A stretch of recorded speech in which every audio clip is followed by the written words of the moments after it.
মমতা ব্যানার্জি মমতা ব্যানার্জি মমতা ব্যানার্জি জিন্দাবাদ। বাংলার অগ্নিকন্যা মমতা ব্যানার্জি জিন্দাবাদ। ভারতবর্ষের মুক্তি সূর্য মমতা ব্যানার্জি জিন্দাবাদ। বাংলার অগ্নিকন্যা মমতা ব্যানার্জি জিন্দাবাদ। ভারতবর্ষের মুক্তি সূর্য মমতা ব্যানার্জি জিন্দাবাদ। ভারতবর্ষের মুক্তি সূর্য মমতা ব্যানার্জি জিন্দাবাদ। মমতা ব্যানার্জি মমতা ব্যানার্জি মমতা ব্যানার্জি জিন্দাবাদ। বাংলার অগ্নিকন্যা মমতা ব্যানার্জি জিন্দাবাদ।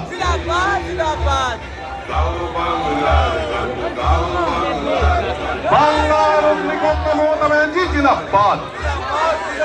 ভারতবর্ষের মুক্তি সূর্য মমতা ব্যানার্জি জিন্দাবাদ। বাংলার অগ্নিকন্যা মমতা ব্যানার্জি জিন্দাবাদ।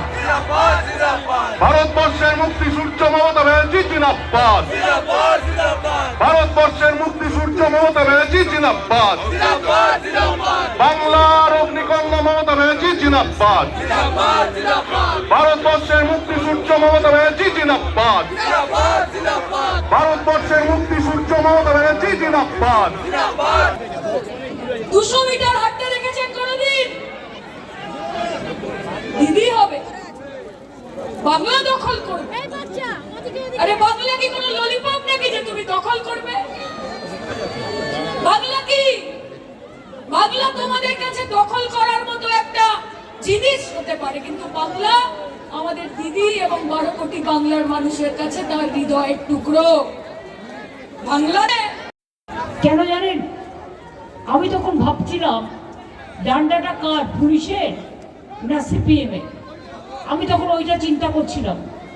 হঠাৎ আমি দেখছি ওই হাতটা যদি আলনাটা না থেতলে যেত, ওই মোটা হাতটা, তাহলে মাথাটাই থেতলে যেত। এবং আমার প্রায় 34টা সেলাই হয়েছিল, ব্রেন অপারেশন হয়েছিল, হাত অপারেশন হয়েছিল। তারপরেও অনেকবার মার খেয়েছি, অনেকবার অপারেশন করা হয়েছে। আমাকে হাঁটতে হয়, আমি প্রাণায়ামও করি, কিন্তু সাথে সাথে আমাকে কাজও করতে হয়। আমি কাজের মধ্যেই বেঁচে থাকি। আর আমাকে যেদিন কেউ আঘাত করে না, বিশ্বাস করুন, আমাকে আঘাত না করলে আমি কেউ ঘুমিয়ে পড়ি।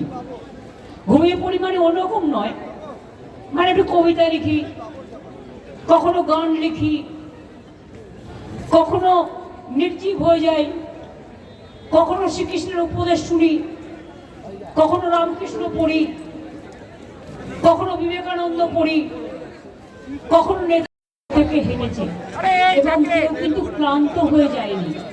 আমি এটা মোকামায় দেখতে পাচ্ছি না, আমার গলা নিশ্চয়ই যাচ্ছে। আমি শুধু বলবো এইটুকু, যখন যেখানে পাই করি, প্রতিদিনই কিছু না কিছু করি। আমার যেটা ভালো লাগে সেটা হচ্ছে আপনারাই আমাদের লালন পালন করেছেন। বাসের আমরা চলে যাচ্ছি।